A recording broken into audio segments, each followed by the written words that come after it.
What's up guys, it's Amanda here and happy artsy fartsy Friday. This week for this video I'm going to be showing you another time lapse of an art trade that I did recently with an artist here on YouTube. Her YouTube name is SquiddlyDiddly. So in the description bar below I will have her channel linked as well as her Instagram because I do think she might post a little bit more regularly there. She's fairly new to YouTube. She's only posted like 2 videos so far. But she reached out to me on one of my other videos and asked if we could do an art trade, and she contacted me through my Facebook and she said she wanted to do an art trade centered around a scary theme, and I was really intrigued by that. So we agreed to do the art trade and she's super sweet. So basically the theme was pretty open-ended. Basically it didn't have to have any sort of like particular kind of character or meet any other standards other than it had to be scary. So I have not seen her half of the art trade yet, but I will link that video down below as soon as it becomes available. She did tell me that there's a bit of like a gory theme to hers, so if that's like a trigger for you, I just wanted to give you guys a heads up. I personally don't have a problem with it, but I know some people might, so just a little disclaimer. But for my piece, I decided to do it based on Vanitas. Vanitas is basically like an artistic theme that centers around like vanity and the temporariness of beauty and time in our lives and kind of everything like that. It kind of already plays into a theme that I do a lot here on my channel, which is the My Mother Thinks I'm Morbid series that I started. It centers a lot around like, you know, the inner and outer self, or, you know, like who you are and who you will be, that kind of thing. So that's kind of the concept that I went with for this piece. Basically what I drew is a woman looking into a mirror, and on one side of the mirror she's alive and on the other side of the mirror she's dead. And also there's a vase on the vanity that she's looking into, and on the side where she's alive the flowers are dead, and on the side where she's dead the flowers are alive. So basically, I just kind of wanted the viewer to question which side of the mirror was telling the truth and which side of the mirror is like her belief, like what she wants, I guess. So that was pretty much my idea for this piece. I thought of this idea and I was just really intrigued by it. I thought it would come out really cool. It did challenge me a little bit just with the level of detail that I included. One thing I wish I could improve on was the shape of the vanity. I think the vanity looks a little bit too modern. I wish I had made it look a little bit, I don't know, more vintage or antique, but I struggle with perspective as it is, so by keeping it geometrical, I was able to at least get most of the perspective right. I know some of it is still a little off, but I tried, and I will definitely be trying more in the future to improve on my perspective. But for this piece, I used watercolor pencils, Copic markers, and regular color pencils. Basically, I used watercolor pencils for the background to give me like that really dark kind of dramatic context, like for the background. It's not super detailed, but basically I used the watercolor pencils to preserve my marker ink and still give me that same effect.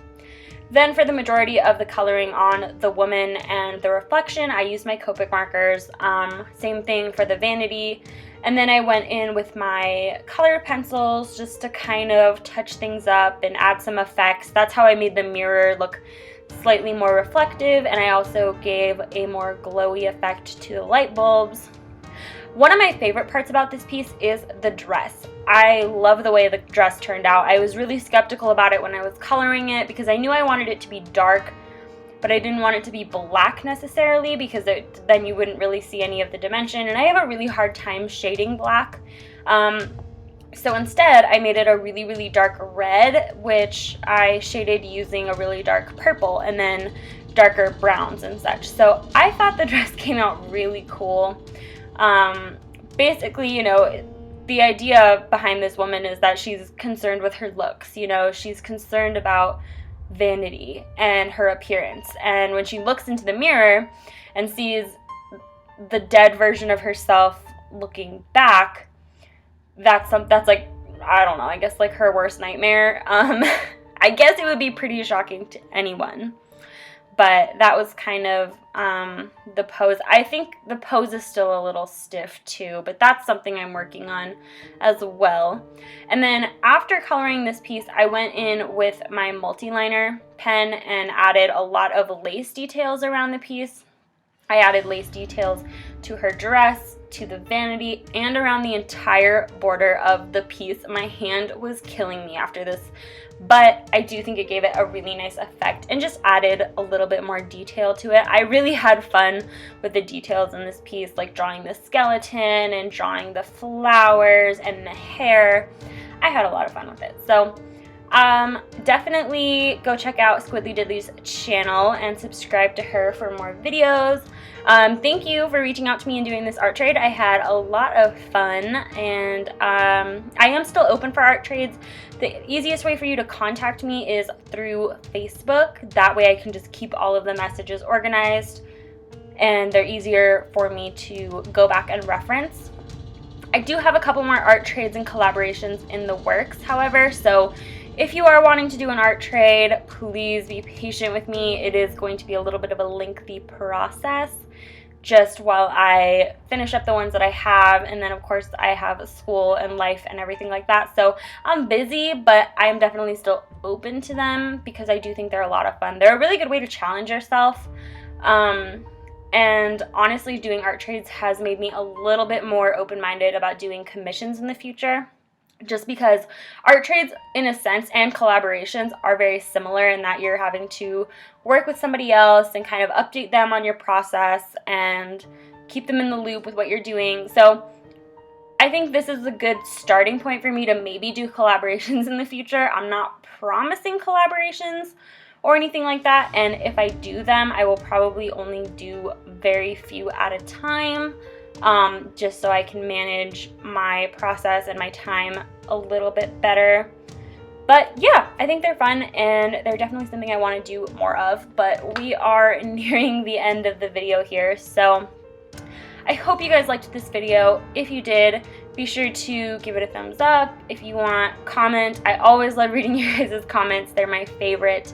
And subscribe to my channel. I post like 2 videos every single week on this channel. I post on Wednesdays and I post on Fridays.